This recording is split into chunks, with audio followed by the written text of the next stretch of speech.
Okay, welcome to the Reading Corner. I am PW Presents, and this is Marvel Rivals, the new hero shooter game I've been playing and gotten very invested in regards to the lore. So I figured, as a aside for people who are like me interested in the lore behind this, I'll try and bring you the lore dumps from the game, used by narrating the actual story segments that the game gives us, and try and fill in as much as I can on the actual story. And so all you really need to know for the main story for Marvel Rivals is that Doom, in two different time periods, the past and the future, has been messing with magic in the time, and have both ended up doing the exact same thing at the exact same instance. From what I can tell, it began out of curiosity, a creation, ambitious enough to try to transcend its creator. Dr. Doom dedicated his life to unifying magic and science. His efforts to unravel the mysteries of time finally succeeded in more than one timeline.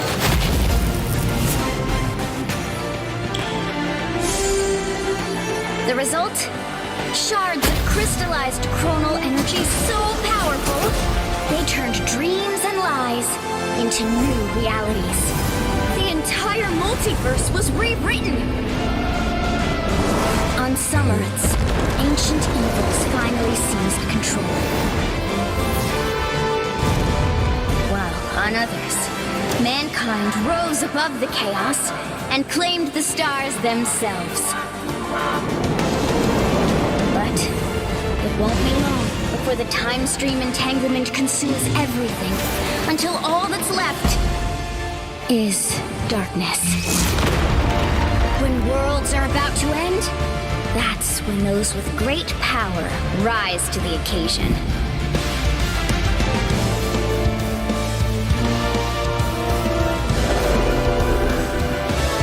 Defeating two Dooms and saving the multiverse won't be an easy job. But if anyone can make it happen, it's this crew. And I can't wait to watch the action.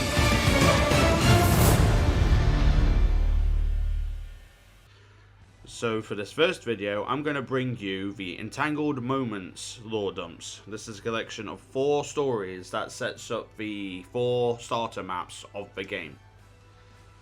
The first one is titled Family Affairs. Greetings, mortal. I am Ratakasar. I can never say that name right. Heed my tale. For countless centuries, I have lived peacefully among the branches of the world tree, the Yggdrasil, delivering messages between the 10 realms connected by its mighty branches.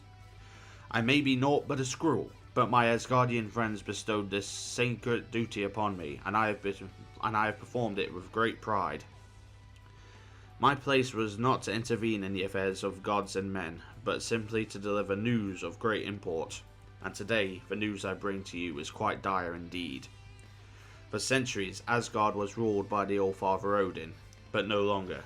Odin has entered a deep, restorative slumber, and the throne has been seized by his treacherous son, Loki. Where was Odin's rightful heir, Thor, the god of thunder, you ask? Patience, mortal. I shall get to that in due time. Always beholden to his ego, Loki began to reshape Asgard in his vile image. But Asgard reshaped itself as well, thanks to a strange cosmic phenomenon that disrupted the very fabric of space and time.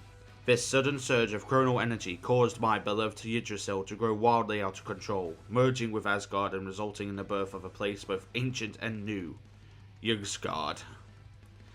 Ever want to seize an opportunity, Loki now seeks to tap into the roots of Yggdrasil in order to steal the raw temporal power that has been infused into its sap. What he hopes to do with such power, I do not know. As I said, I am merely a squirrel. But when it comes to the god of mischief, the answer is rarely a good one. And the false king of Ysgard is not alone in his machinations. When it seemed as though none would dare to support Loki's coup, Hela, the queen of the dead, came forth from the underworld and offered her aid. All she wanted in return, she claimed, was to extend her kingdom of souls into the land of the living. Though if I have learned anything about Hela over the eons, it is likely that her true motives run far deeper, and that Loki is only a pawn in a much grander scheme. Those two should get on well then. Once Hel was at his side, however, Loki finally had the power he needed to take complete control over Asgard and the noble race who called it home. Together, the two tyrants banished the mighty Thor into a distant dimension, and Jodison has not returned home since. Thus, I have come to you to share this tragic story. For while it may not be my nature to take up arms against these I serve, you are bound by no such loyalty. I beseech thee, in the name of Yggdrasil, to break our realm free from Loki's grip before he can bring the World Tree, and perhaps all of reality, crashing down upon us. Act with haste, dear mortal. The fate of all 10 realms lies in your hands. The next story is called Web Warriors. Hey kids, Spidey here. Okay, this is gonna sound weird, and that's coming from a guy who swings around New York City on a web and fights villains and vampires all night long. So I finally took Spider-Zero up on her offer and hopped through her portal, mostly because she wouldn't take no for an answer. And where did I end up? In Tokyo, which sounds kinda cool at first, right? But it wasn't a Tokyo in my world. Nope, that would be easy. Instead, it's Tokyo of the year 2099. As if web swinging 75 years into the future wasn't already strange enough, there seemed to be some sort of Spider-Man cosplay convention going on. Seriously, check this out. There's a girl named Penny and a high-tech spider bot, a Spidey with a spiked mohawk, and a guitar who is like a billion times cooler than I could ever be. A low-effort Spidey who kinda looks like he forgot his costume at home. Oh, and of course, the aforementioned Spider-Zero organised this little shindig. Why'd she bring us here? Well, she says that the multiverse is in grave danger, isn't it always? And that the only way we can hold things together is by mending a massive rift in space and time that is shredding the web of life and destiny. You know, the cosmic network of threads that connects all dimensions. So she took a field trip across a few realities and gathered herself a crew of experts when it comes to spinning strong webs. You can call us the Web Warriors. Or maybe the Spider Fighters. Arachnites? I don't know, it's still a work in progress. Anyway, we're all on board with Zero's plan. I mean, usually I try to stick to my own turf, but we can pull this off. But if we can pull this off, we'll end up saving a lot of friendly neighborhoods. So that works for me. The whole thing sounds like an easy win. But, and this is a but bigger than the rhinos, there's someone working against us. Kinda. See, Zero's former mentor, a spider-legged creeper called the Master Weaver, is supposed to be the guy that the universe chose to protect the web of life and destiny. Apparently, he's gone rogue and has decided that he's going to try and use the temporal energy from this rift to strengthen the web of life and destiny. Even if it means putting Tokyo and all of her citizens in unfathomable levels of danger. And that's just not how we Spideys roll, or swing. You know what I mean. The Master Weaver banished Zero from his fancy little spider islands for having a different and slightly more sane opinion. So now it's up to our scrappy little cluster of spiders to patch up a giant hole in the sky before a web of life and destiny unravels, and all of reality follows. Piece of cake, right? See, I told you it was going to sound weird. Now we have the tale Blind Devotion. Dahlia, the plane where the noble spirits dwell. I have no idea how that word is said. Not long ago, this sacred place welcomed a guest whose mind and body were still as one. Through ancient ritual, King T'Challa of Wakanda transcended his corporeal form and ventured to this mystical realm. After an incident involving the Winter Soldier, Princess Shuri had confided in him long-held belief that Bast, the Wakandan panther goddess, had somehow been corrupted. T'Challa had his own concerns, so he ventured into Dahlia in search of answers. Shuri warned her brother of the potential dangers of communing with Bast, but T'Challa had to find out the truth for himself. When he arrived, T'Challa was shocked to find no other souls roaming the Great Void. The ancestral plane was as silent as death itself. T'Challa wandered for some time, eventually sitting near the edge of Simmering Lake. He opened a small pouch on his belt and removed a strip of fabric, tying it over his eyes. He had often blindfolded himself when meditating in the physical plane and to help block out any distractions. Taking a deep breath, T'Challa cleared his mind and called out to Bast. He did not have to wait long for a response. "My avatar, you are far from your empire," Bast whispered in T'Challa's mind. "As are you, my goddess," T'Challa replied. Your people have been crying out for you, but get no response. I have heard their prayers, Bast said, and you will help me answer them. I am ever at your service, T'Challa said. Do not forget that, Bast said, a low rumble in her voice. There are those eager to taint you against me. They will try to persuade you to betray me. Heed them not. They are fools and heretics. I have always been loyal to you, T'Challa assured her. Then prove yourself, Bast responded, her words becoming even more fierce. Swear that you serve only me, and will strike down all who oppose my cause. Do so, and I shall grant you unlimited power. In his mind's eye, T'Challa saw a vision of the heart-shaped herb, used to grant Black Panther his enhanced abilities. Instead of its usual gentle purple glow, it now burned a fiery crimson. T'Challa's deepest fears were now confirmed. Pledge yourself to me, boy, Bast growled in T'Challa's ear. T'Challa ripped off his blindfold, breaking his connection with the goddess. There, in the rippling water in front of him, he saw an image of his goddess, warped and twisted, stained red and black, with a repulsive aura beyond anything he had ever felt.